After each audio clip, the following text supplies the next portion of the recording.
Sa Festivala nauke selimo se u Dom omladine, koji u sklopu besplatnih obrazovnih programa po drugi put raspisuje otvoreni poziv polaznicima za školu astronomije u saradnji sa studentima Matematičkog fakulteta u Beogradu i organizacijom Banka znanja.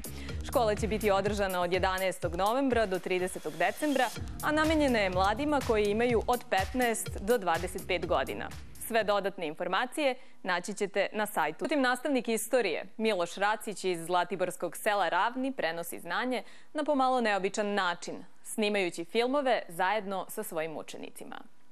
Tako je u poslednjih 5 godina nastalo 60 kratkometražnih i 1 dugometražni film o značajnim istorijskim temama i ličnosti. Modifikovana hrana, brza hrana, energetska pića, gazirana pića, sve su faktori koji utiču na prevremeni pubertet. Na tim devojčicama da im se objasni šta se to desilo sa njima, savetovanja, psihološka savetovanja i podrška u vidu savetovanja ili radionica, pored...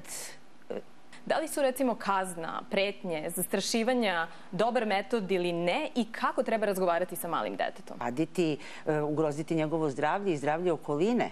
Treba ga kazniti, a prvo pričati sa njim, a onda kazniti. Razgovor ćemo nastaviti kasnije, a sada razgovaramo o prevremenom sazrevanju.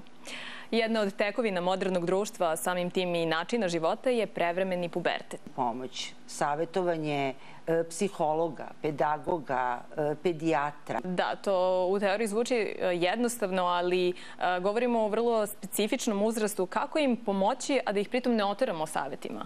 Osim toga što su nam omogućili da čitamo knjige u digitalnoj formi, pojedini naučnici veruju i da mogu da pročitaju naše misli pomoću kompjuterskog programa. O načinu na koji funkcioniše ovaj softver, ali i još nekim pomalo intrigantnim i misterioznim temama govorimo u narednim minutima. Ovo je bio Kontekst 21. Sa novim, zanimljivim i aktuelnim temama očekujemo vas sledeće nedelje na našem drugom programu, petkom uveče i ponedeljkom prepodne. Ostanite uz RTS. Prijatno!